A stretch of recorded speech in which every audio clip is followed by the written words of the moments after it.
Good morning and welcome to your Farm and Home Show. My name is Joanna Coles, and this morning we're visiting with Dr. Rachel Rudolph. She's with the University of Kentucky, Extension Vegetable Specialist there. How do we transition from the conventional outside field garden into the high tunnel? Yeah, so market, what's your market? So I'm a commercial, I focus on commercial vegetable production, so I'm always thinking about profitability, right? And so that includes labor, right? So not putting too much in there at one time, right? Especially if you're just getting going, it can surprise people how much can fit in a high tunnel. Mm-hmm. It looks like a small space, but then it can get quickly overwhelming. So market, what can I sell?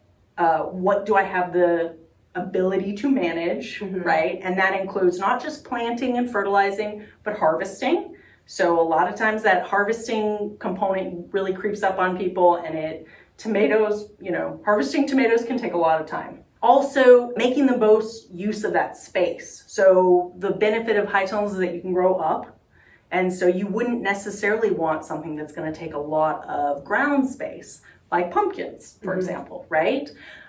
Thinking about multiple harvest crops. So cabbage, for example, that's a one harvest crop compared to tomato or cucumber, right? So getting the most use out of that one plant that you can, because ultimately that infrastructure, that high tunnel costs money. It costs money to maintain. And so you need to think about profitability in a different way than you would in the open field. Since it is so concentrated, do we have to worry about rotation like we do in the open field? Probably even more so, honestly.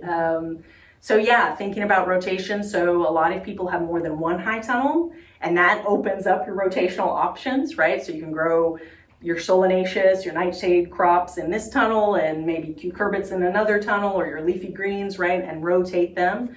So, most plant pathologists would say 3 to 4 years between, the same crop family.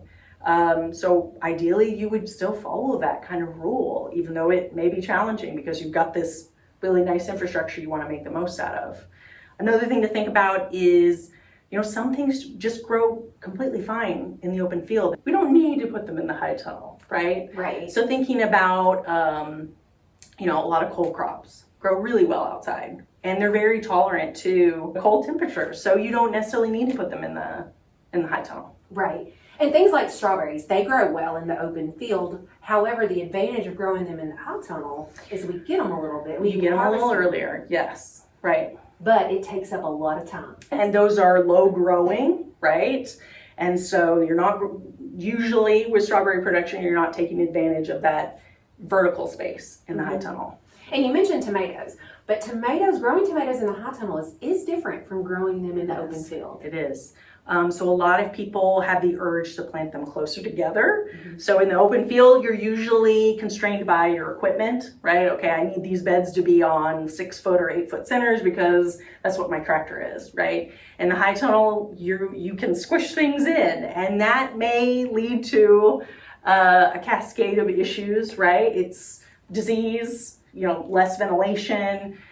Plants are touching each other, so pests can hop a little bit easier from one plant to the next, and then just getting in there to harvest, right? So you might be tighter, your harvest bin might be, too tight in there. Yeah. So it can just slow you down.